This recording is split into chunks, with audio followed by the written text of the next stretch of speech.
আমি তোমাকে দেখে অবাক হচ্ছি, আমি তোমাকে দেখে বড় অবাক হচ্ছি।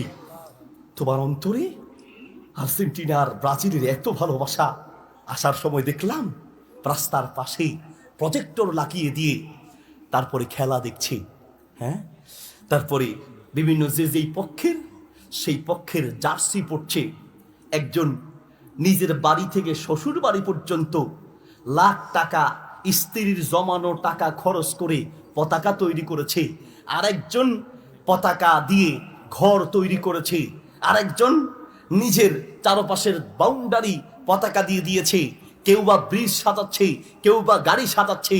আরে তুমি যে ব্রাজিলের পিছনে দৌড়াও, তুমি যে আর্জেন্টিনার পিছনে দৌড়াও, তুমি যে ব্রাজিল আর আর্জেন্টিনা, তুমি যে নেইমার আর রোনালদোর পিছনে দৌড়াও, জানো জানো এরা কারা? জানো এরা কারা? এরা তোমার কোনো খোঁজ রাখে না, তোমার খবর নেয় না, মৃত্যুর পরে তোমার কোনো কাজে আসবে না। বরং যেই নবী তোমার জন্য কেঁদেছে সেই নবীর কথা তোমার মনে নাই, ঠিক কিনা? মনে আছে তোমার? তোমার কি মনে আছে? আমি তোমার জন্য বড় অবাক হচ্ছি। এটা তো একটা জুয়া খেলা। এই যে ফুটবল খেলা, নিঃসন্দেহে এটা জুয়া খেলা। এটা আরব দেশে হলেও জুয়া, এটা বাংলাদেশে হলেও জুয়া, এটা বিদেশে হলেও জুয়া, এটা দেশে হলেও জুয়া।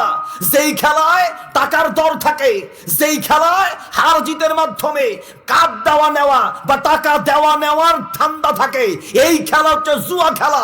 এটাকে সমর্থন করা হারাম, এটাকে সাপোর্ট করা হারাম, এটার জন্য ঝগড়া করা হারাম, ঠিক কিনা? তুমি বুঝো বা না বুঝো, এটা অরিজিনাল কথা। তোমার মনে পছন্দ হোক বা না হোক, এটা অরিজিনাল কথা। কাতারে হইতেছে আরব দেশ। আরব দেশ হলেই কি সব জায়েজ হয়ে গেছে? আবু জেহেলও কিন্তু আরব দেশেরই ছিল। কথা বলেন, আবু জেহেলও আরব দেশেরও ছিল। আবার অনেকে এটাকে কেন্দ্র করে ভিন্ন পথে নিবেন না।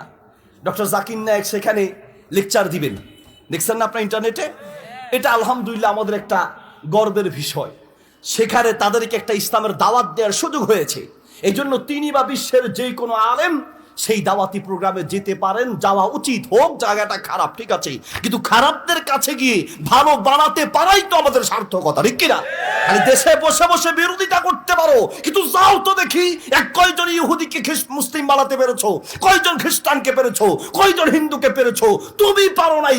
যারা পারে, পারলে তাদেরকে সমর্থন করবা, আর না পারলে অন্তত চুপ থাকবা, ঠিক কিনা? দেখো তুমি ইন্টারনেটে যার মাধ্যমে আলহামদুলিল্লাহ সে যেই হোক, যার মাধ্যমে ইসলামের খেদমত হয়, তার সাথে আমার অনেক বিষয়ের বেমিল থাকতেই পারে, কিন্তু সে আমাদের ইসলামের জন্য একটা সম্পদ, ঠিক কিনা? দেখো ইন্টারনেটে ইভিটলিউর ভিডিও ইন্টারনেটে আছে। ইভিটলিউ মাশা আল্লাহ মদ খায়, তাদের কাছে যায়। গাঁজা খায়, তাদের কাছে যায়, তাদের পাশে বসে, তাদের পাশে বসে। আরে আমার তৌফিক থাকলে আমিও যেতাম। আমার যদি সুযোগ হয়, আমি যদি বুঝি তুমি মদখোর, হারামখোর, জুয়াখোর, তুমি যেই হও না কেন, আমি যদি বুঝি যে আমি তোমার কাছে গিয়ে বুঝালে তুমি দ্বীনের পথে আসবে, ওয়াল্লাহ আমি আমার জীবনের রিস্ক হয়ে নিয়ে হলেও আমিও যেতে রাজি আছি। এবং প্রত্যেকটা তাকওয়াবান আলেম যেতে রাজি আছে, ঠিক কিনা? কি হেদায়েতের ভাষা আল্লাহ তাকে দিয়েছেন। মদখোর, জুয়াখোর, হেরোইনখোর, গাঁজাখোর, হ্যাঁ, কান ছিঁড়ে দুই টুকরো, তারপরে শরীরে বিভিন্ন জায়গায় ট্যাটু আঁকা, দেখছেন না কিছু মানুষ? হ্যাঁ, সুবহানাল্লাহ।